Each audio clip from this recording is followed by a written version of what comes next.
Okay guys, welcome back to another video. My name is Forrest Mondin and I, as of 2 days ago, am now a certified flight instructor.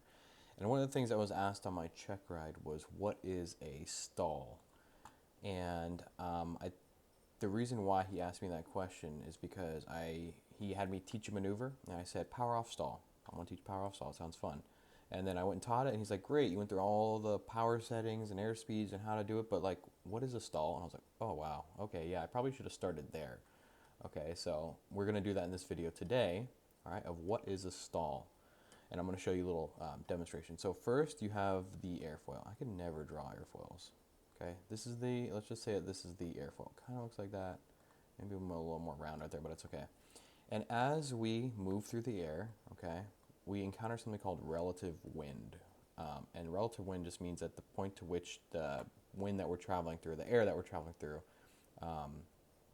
hits the leading edge of the airfoil. Sorry, it's not relative wind. It's, yeah, it is relative wind. Okay, I was right. Cool, awesome, good start. Okay, so we hit the relative wind, and this wind has to split into two different pressure systems. We have low, and we have high. Okay, and when this splits, right, it looks kind of like this. Goes up the airfoil. Actually, hits from like right here. Hits the airfoil and travels down, and then off the back side. All right, this one goes down like that.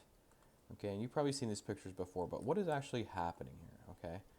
According to Bernoulli's principle, when a liquid, and in this case it would be literally air, moves across a low pressure surface like the top of an airfoil, it is forced to speed up, okay? So this is going fast and this is going slow, okay? And the difference in between these two pressure systems helps us in generating lift.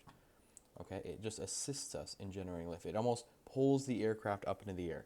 And I think one of the things that a lot of people forget is that as we increase our angle of attack and our AOA, our relative wind starts to hit the bottom of the airfoil,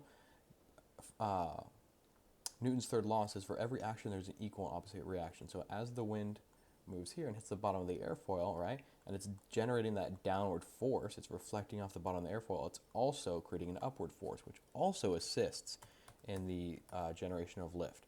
Okay, but back to what is a stall, and this all plays into each other. We are generally cruising at, let's say, an angle of attack, which is, I don't know, 6 to 10 degrees, depending on your weight. Okay, but then you have to go into what is angle of attack. Okay, angle of attack is the distance or the degree between the chord line and relative wind. Okay, so it looks like this. Here is your chord line. Okay, and here is your relative wind, and this gives you your AOA. Okay, now this is getting confusing. Hang in there because we're going to make this make sense. Okay, when we're cruising along, our AOA is generally at, I don't know, like I said, 5 to 10 degrees. 10 degrees is a little steep, but we'll just leave it there. Okay, a stall occurs at what angle of attack? This is a Checkride question. Okay, now we're getting into the bread and butter of this. Okay, critical angle of attack equals about 17 degrees depending on your aircraft. Okay, so as we increase our angle of attack, let's start telling the story of a stall here. Okay, as we start increasing our angle of attack, we will see a difficulty of this low pressure system being able to maintain its velocity across the top of the airfoil. Okay, and it starts to spoil. It starts to kind of get all confused as we increase our angle of attack, because this wants to maintain a fast trajectory down the airfoil, and this is still fast, but it's slower. Okay, and as we increase our angle of attack, it's trying to maintain that speed and that velocity down, but it just can't because it's no longer getting enough pressure. Okay, so a stall occurs when the airfoil fails to maintain adequate lift. Okay, because its low pressure system on the top of the airfoil becomes disturbed, and I think what they're really looking for, what my DPE really wanted, is they wanted to hear that low pressure system becomes spoiled on the top. And I'll show you an annotation of this, okay? Another thing that my DPE asked me for my CFI Checkride is what is angle of attack? What is a critical angle of attack? Went into Bernoulli's principle a little bit and Newton's third law, and then he's like, okay, so, are you just going to tell a student that a stall is when you fall out of the sky? because that's what the news says, right? That's what news agency said. You stall and you follow the sky. No, because students get really freaked out, obviously, when with stall. So you're kind of just letting them know, hey, no, it's not you're falling out of the sky. It's just that your airfoil temporarily fails to maintain adequate lift, and then we use the recovery process to just regenerate that lift safely. That's what he really wants to hear. Okay, so here's the annotation that I showed him. He wasn't really interested in this too much, but I found this really interesting. Okay, and I showed this in a previous video.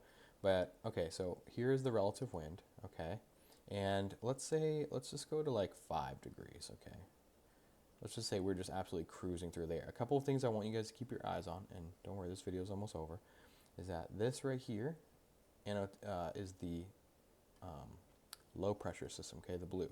And the high pressure system is the red. Now look at the speed difference, okay, in between the low and the high. And this simulator is moving a little slower here, but look at the speed difference between the low and the high, okay? I told you that the low pressure is going to move faster over the airfoil, right? And then as it moves down, it creates like this force that pushes the airfoil up. You can almost, if you just imagine yourself as an airfoil, you can almost imagine what this would feel like. Okay, I always implore people to feel, to be the airfoil, you know, to essentially see what this feels like. Okay, so now you have the low pressure. Okay, this is starting to move, okay, faster in there. We're set, we're at cruise, right? All right, now let's increase our angle of attack to the critical angle of attack. And I want you to pay attention to the speed of the low velocity, and the speed of the low pressure, and the speed of the high. And then you'll see the low pressure unable to maintain. Look, it's starting to get disturbed here. You can see those little vortices, a little confusion that I was telling you about. Okay, you can kind of see them forming off the top of the airfoil. Can I zoom in here? Oh, yes, I can. Perfect. Okay, and this takes a second, but you can see them starting to form here. It looks like smoke. And now look how much that's slowing down. There it is. There's the disturbances, okay? So now it's really trying to maintain that velocity, but it just simply can't. And that low pressure starts to create these spirals, right? And at this point, we have induced a stall. Do you see what I'm saying? Look at even some things are look at, they're just popping up, and they're going over, and they're spinning. So that's a stall, guys. That is a stall. I feel like that's a pretty easy way to explain a stall. What is a stall? Aviation definition. I want to see what the PHAC actually says. Or the FA. In aviation, a stall occurs when an aircraft's wing exceeds its critical angle of attack, okay, or stall angle of attack, and airflow separates from the wing, okay? So that is this. This is a separation of airflow from the wing. All right, look, you can literally see, like, it's just completely separated. All right, this causes a breakdown in the smooth airflow. Okay, so look at this. It's all over the place. This one's going back up that way, but it's no longer smooth. Okay, this causes a breakdown in smooth airflow over the wing, resulting in a turbulent flow and a sudden reduction in lift. The lift is no longer enough to support the wing's weight, so it begins to sink. However, the aircraft is still flyable, though it becomes inefficient. Okay, so this is the definition of inefficiency here. And I love this website, guys. I love this website. Look at this one. I've never actually let it go this far, so this is kind of interesting.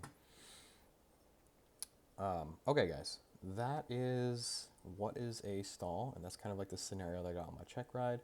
Use this website. You can screenshot this. And remember, if you're ever explaining a maneuver, make sure you start off with the aerodynamics of it, okay? All right, see ya.